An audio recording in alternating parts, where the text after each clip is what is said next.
की नई रणनीति। कीव से सीना हटाने की साजिश। क्या विद्रोह के आगे मजबूर हुए पुतिन? भले ही रूस के हमलों से यूक्रेन के कई शहरों में तस्वीर तबाही और बर्बादी की देखने को मिल रही है, लेकिन एक डर रूस के राष्ट्रपति पुतिन को दिन रात सता रहा है। ये डर है अपनों से मिले धोखे का।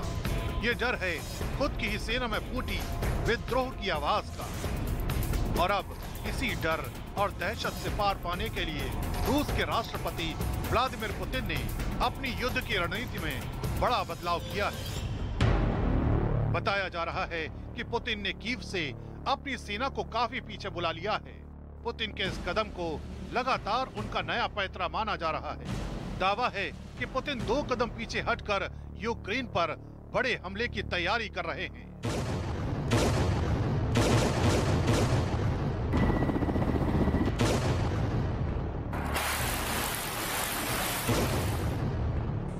दरअसल जंग के बीच पुतिन को नए सिरे से इसलिए सोचना पड़ रहा है क्योंकि नेटो का दावा पुतिन के गले की फांस बन गया है। नेटो का दावा है कि अब तक की जंग में 15,000 से ज्यादा रूसी सैनिक मारे जा चुके हैं।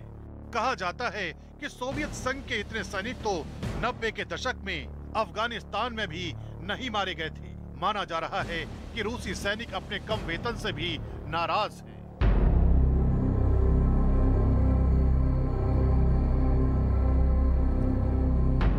पिछले दिनों पुतिन ने अपने कार्यकाल में सुधार की वकालत करते हुए सेना का बजट तो बढ़ाया, लेकिन इससे सैनिकों का वेतन नहीं बढ़ा। वैसे रूसी सेना में विद्रोह की कहानी नई नहीं है। दूसरे विश्व युद्ध के दौरान भी कई सैनिकों पर बगावत के आरोप लगे थे, लेकिन तब ऐसा माना जाता है कि सोवियत संघ के शासक स्टालिन ने ऐसे 1.5 लाख सैनिकों को मरवा दिया था। यही वजह है कि नेटो लगातार इस बात का दावा कर रहा है कि युद्ध के दौरान रूसी सेना के हौसले में बेहद कमी आई है।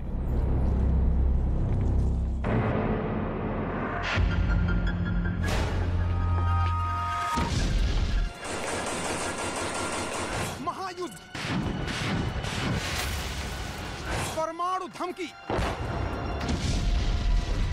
पुतिन की साजिश, जेलेंस्की का दांव, जंग की हर सनसनी सिर्फ न्यूज़ 18 इंडिया पर।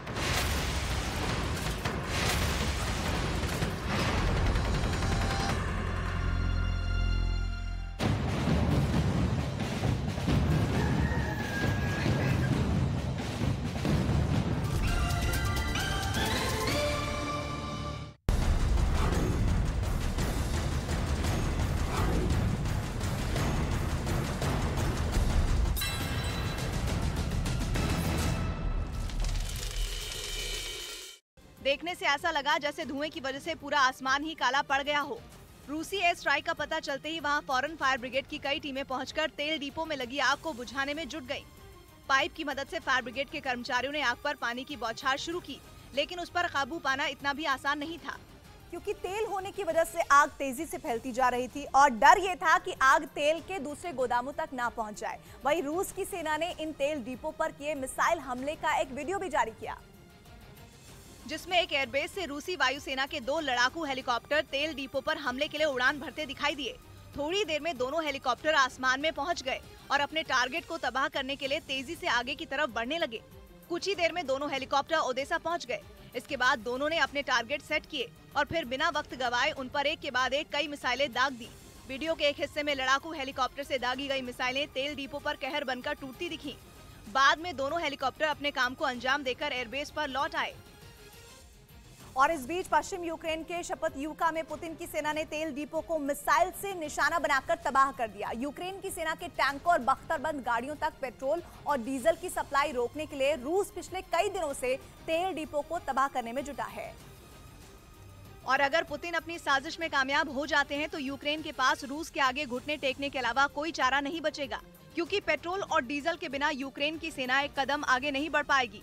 इसी वजह से रूसी सेना ने शपथयूका शहर में मौजूद तेल डिपो पर आसमान से बम बरसाकर उसे तबाह कर दिया। जो तस्वीरें सामने आई उनमें मिसाइल हमले के बाद तेल के डिपो से आग का बवंडर उठता दिखा। आग का ऐसा बवंडर जिसकी लपटें आसमान में कई मीटर तक उड़ती नजर आ रही थी। काले धुएं के गुबार ने तो जैसे पूरे शहर को ही ढक दिया। इस दौरान फायर ब्रिगेड के कई कर्मचारी अपनी जान दांव पर लगाकर आग बुझाने की कोशिश करते दिखाई दिए, लेकिन तेल होने की वजह से आग को बुझा पाना बिल्कुल भी आसान नहीं था। हालांकि 13 घंटों की कड़ी मेहनत के बाद उन लोगों ने आग को काबू कर लिया। उधर यूक्रेन से जारी युद्ध के बीच रूस की सेना अब अपने सबसे ताकतवर S-400 मिसाइल सिस्टम के साथ हाथ आजमा रही है। यानी वो दुश्मन के विमानों और मिसाइलों को तबाह करने वाले इस एंटी मिसाइल सिस्टम का इस्तेमाल जंग में कभी भी कर सकती है, जिसकी तैयारियां जोर शोर से चल रही है। S-400 मिसाइल सिस्टम इतना ताकतवर और एडवांस्ड एयर डिफेंस सिस्टम है जो अमेरिका और ब्रिटेन जैसे देश भी इससे पनाह मांगते हैं। इसलिए रूस ने अब उसी S-400 anti aircraft missile system को यूक्रेन के खिलाफ युद्ध में उतारने की तैयारी शुरू कर दी है, जिसका एक वीडियो भी सामने आया, जिसमें रूस के एक रेगिस्तानी इलाके में उसके सैनिक इस एंटी मिसाइल सिस्टम के साथ प्रैक्टिस करते दिखे। सेना के ट्रकों की मदद से उन मिसाइलों को एक जगह ले जाया गया और फिर उन्हें अपने टारगेट पर छोड़ दिया गया। इसके बाद वहां एक के बाद एक कई जोरदार धमाके हुए और फिर वो सभी मिसाइल आग उगलती हुई अपने लक्ष्य को भेदने के लिए निकल पड़ी।